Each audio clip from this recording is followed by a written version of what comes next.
আসসালামু আলাইকুম, আমি ডাক্তার অনন্যা মান্নান। আজকে আমি আপনাদের সাথে আলোচনা করব সাদা স্রাব নিয়ে। মেয়েদের সাদা স্রাব প্রতি মাসেই স্বাভাবিকভাবে যায়।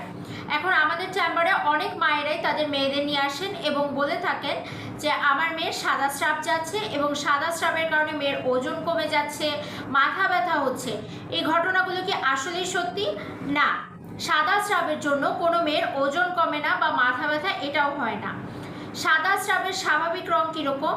এটা ডিমের সাদা অংশের মতো কিছুটা পিছলা পিছলা পানি পানি রঙের হবে এবং কিছু ক্ষেত্রে ঘোলাটে হতে পারে। কিন্তু আপনার সাদা স্রাবটা যদি একদম থকথকে দইয়ের মতো বা চুনের মতো সাদা হয়, হলদেটে রঙের হয়, ফেনা ফেনা হয়, চুলকানি থাকে, এর সাথে বাজে দুর্গন্ধ থাকে, তাহলে বুঝতে হবে যে এখানে কোনো ইনফেকশন হচ্ছে। এছাড়া স্বাভাবিকভাবে যে সাদা স্রাবটা প্রতি মাসে যায় একদম পানি পানি পিছলা পিছলা বা হালকা ঘোলাটে রঙের, এটার জন্য কোনো মেয়ের ওজনও কমে না, মাথা ব্যথাও হয় না। আশা করি আপনারা বুঝতে পেরেছেন। ধন্যবাদ।